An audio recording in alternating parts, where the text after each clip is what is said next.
پائے کے. تو فرمانے لگے میں نے ان کو یہ بات کہی کہ ہر گھر میں ڈش لگی ہوئی ہے اور بچیوں کا لباس بھی انگریزوں والا ہے اور بچے بھی اسی طرح پھر رہے ہیں, یونیورسٹیاں بھی ایسی, یہ کیا ماجرا ہے؟ وہ کہنے لگے حضرت چپ کر دیں, ہم بڑے مجبور ہیں, خطبہ تو وہ عربی میں آتا ہے اور وہ خطبہ ہم دے دیتے ہیں, اس کے علاوہ ہم کچھ نہیں کر سکتے اس ملک کے اندر, وہ سارا ملک تباہ و برباد ہو گیا. یہ اللہ کا شکر کیا کرے کہ آپ کی زبان کے اندر اللہ تعالیٰ کا قرآن بھی آپ کو سنایا جاتا ہے اور محمد کا فرمان بھی سنایا جاتا ہے. نہیں تو کوششیں تو جاری ہیں, جنرل ضیاء کے دور سے جاری ہیں, آپ بھی جاری ہیں, آپ بھی بڑے کھاتے ہیں, لیٹر آ رہے ہیں, مسجدوں کو یہ کر دیں گے, ممبروں پر بیٹھنے والوں پر بھی خطبہ. میں کہنا نا یہ پاکستان ہے اور یہ امیر ملت نے بنایا ہے, یہ جماعت علی شاہ نے بنایا ہے, میر علی شاہ نے بنایا ہے, اسے تم کچھ نہیں کر سکتے. ہزاروں بار آئے, ہزاروں بار دفن ہو دے, مر دے, غرق ہو دے, یہ دین محمد مصطفیٰ کا اور یہ ملک بھی حضور کا ملک ہے. یہ تیروں کی گل کوئی نہیں چلنی. حضرت نبی پاک علیہ الصلوۃ والسلام امام الانبیاء کے غلام تھے. حضرت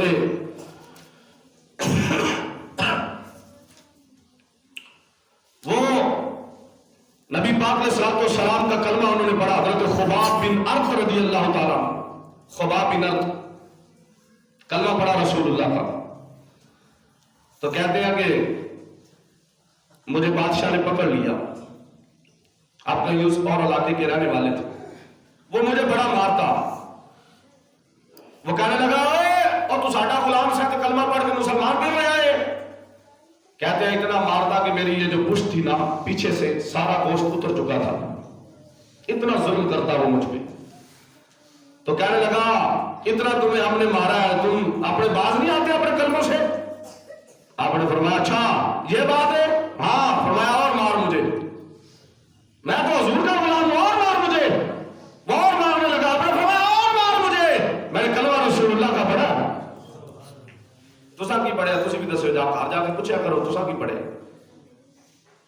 اسا دے نال کلمہ پڑھے, بندے کے رونگٹے کھڑے ہو جاتے. حضرت عمر کی خلافت تھی اور آپ وہ زخم دیکھنے کے لیے حضرت خباب رضی اللہ تعالیٰ بن ارط رضی اللہ تعالیٰ کے پاس گئے. کہا جناب وہ دکھاؤ نا رسول اللہ واسطے مار کھاتی سی, بتاؤ ہمیں بھی دکھائے. آپ نے کپڑا اٹھا کے فرمایا دیکھ لو ابھی تک گوشت نہیں آیا ان ہڈیوں پہ جو انہوں نے مارا تھا رسول اللہ کے لیے.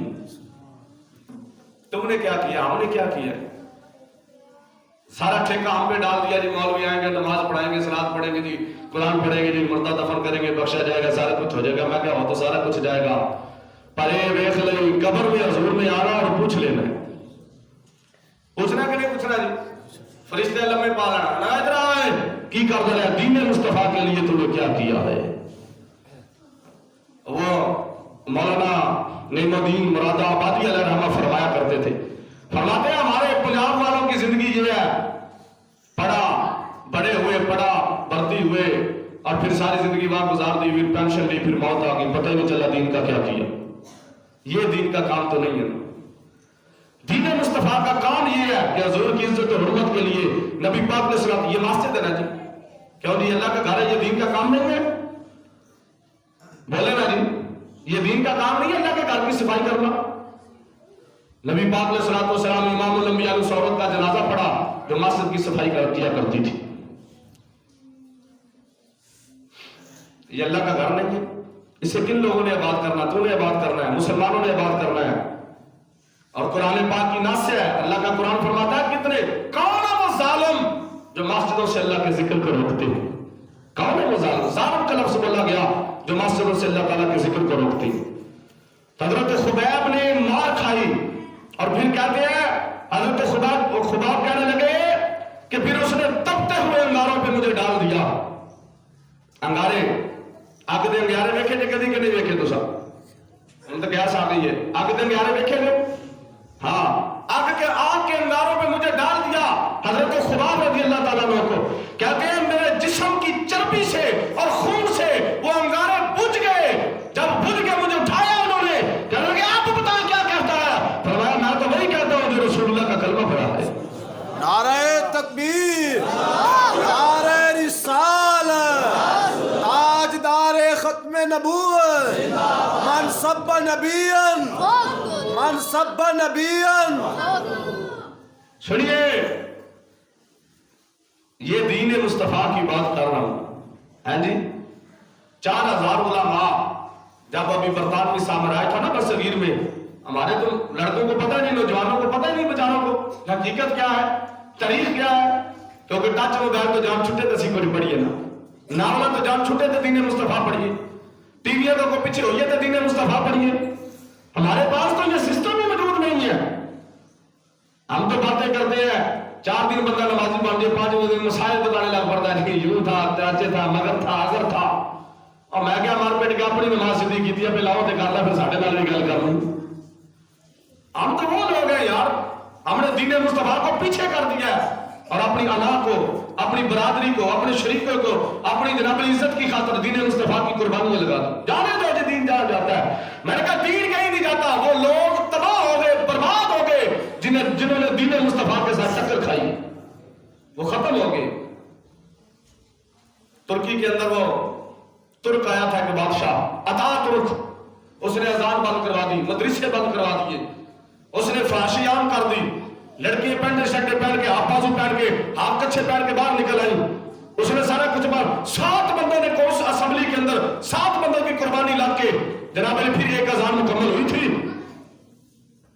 کہاں ہے عطا ترک؟ بتائیں نا مجھے. آج دین مصطفیٰ کی روشنی ترکی اندر بانٹ رہی ہے. آج حضور کا دین وہاں چھایا ہوا ہے. یہ بات یاد رکھیں، دین مصطفیٰ سے جس نے ٹکر لی، تھوڑی لی یا زیادہ لی، اللہ تعالیٰ کا عذاب دنیا پر بھی آتا ہے اور آخرت پر بھی مزہ چکھے گا. حضرت خباب کہتے ہیں مجھے کولوں پر ڈال کر گھسیٹتے تھے، پھر پوچھتے بتا تو کون ہے، تو میں کھڑا ہو کے کہتا لا الہ الا اللہ محمد رسول اللہ. ہم نے کیا کیا؟ ہم نے عشق تے اگ دن ایک برابر، عشق دا سیک ودھیرا، اگ تے ساڑے ککھ تے کھانے، عشق ساڑے تن میرا، اگ دے تائیں پانی ٹھارے، دسو عشق دا دارو کیڑا، بھلے شاہ اوتھے کچھ نہیں سجدا جتھے عشق نے لایا میرا. سبحان اللہ. یہ تو عشق کی بات ہے، یہ تو حضور کے عشق کی بات ہے نا جی، کہ کولوں پر بھی لا الہ الا اللہ، سولی پر بھی لا الہ الا اللہ.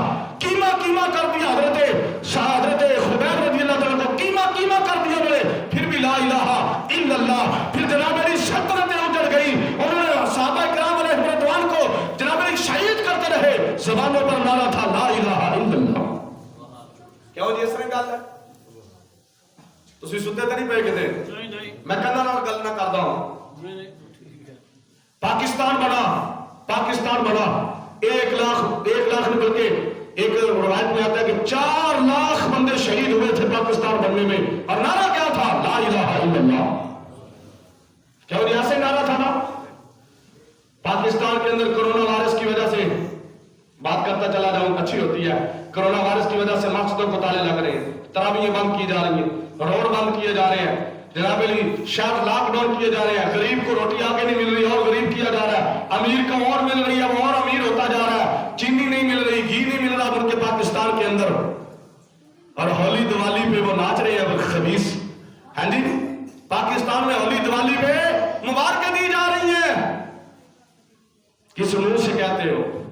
وہ غالب نے کیا خوب لکھا تھا، موت کا ایک دن متعین ہے لے کر نیند رات بھر کیوں نہیں آتی، آگے آتی تھی حال دل پہ ہنسی، اب وہ بھی مگر نہیں آتی.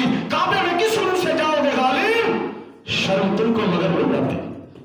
جوتے اتار کر مسجد نبوی میں جانے سے تو اسلام نہیں نہ ملتا. یہ ہم اسلام والے ہیں، یہ مومن ہے. کتنے بندے مسجد میں نماز پڑھتے ہیں جی بتائیں مجھے؟ مسجدیں خالی پڑی ہوئی ہیں. پھر ہم کا بات کرتے ہیں چھٹو جی مولانا آپ کیوں اس طرح کی باتیں کرتے ہیں؟ میں کیا مالی دا کم پانی پانا پر مشکا پاڑے ساڑا کم ہے حکا دینا 80,000 اب دے عذاب تے بچ رہے ہیں. اللہ دی قسم رات نو سونے تو ڈر کے سونے کہ یا اللہ اے دنیا کائنات سیدھے رستے تے آ جائے، اے محمد مصطفیٰ دی سچے غلام بن جائے. پھر غلام بن کے دیکھے تو صحیح. سعد بن ابی وقاص جب یروشلم فتح ہوتا ہے، قسطنطنیہ فتح ہوتا ہے، پھر جناب بیت المقدس جب فتح کیا، حضرت عمر تشریف لے کے چلے گئے. گھوڑے کی نکیل جناب سواری کی نکیل پکڑی ہوئی تھی، آگے کلیم بچھا ہوا تھا. حضرت عمر فاروق نے کلیم اپنی تلوار کی نوک سے پھاڑ دیا، فرمان پیچھے کرو ہم رسول اللہ کے غلام ہیں. عیسائیوں کے گورنر کھڑے تھے، یہودیوں کے گورنر کھڑے تھے وہاں. کیا نہیں انہوں نے کہا دیکھو جی مسلمانوں ساڈا کلین پارک سونے کی کرسیاں رکھی ہوئی تھی، آپ نے ٹھڈو مارا ان کو، رات پیچھے کرو، محمد عربی کا غلام ایسے ہی بیٹھتا زمین پہ۔ آج افطاری دے کنا کی کچھ نہیں ہو رہا دسو نا، وہ افطاری ہونے والی جنہیں روزہ نہیں رکھا انہیں بھی ماشاءاللہ بسم اللہ الرحمن الرحیم، شرم نہیں آتی؟ سوچ لینا چاہیے ہم مسلمان ہیں کہ نہیں مسلمان؟ صحابہ نے تو اپنی جانیں گنوا دی حضور کے لیے، اپنے بیٹوں کو ذبح کر دیا۔ فرعون کی جو لونڈی تھی نا، فرعون کی بیوی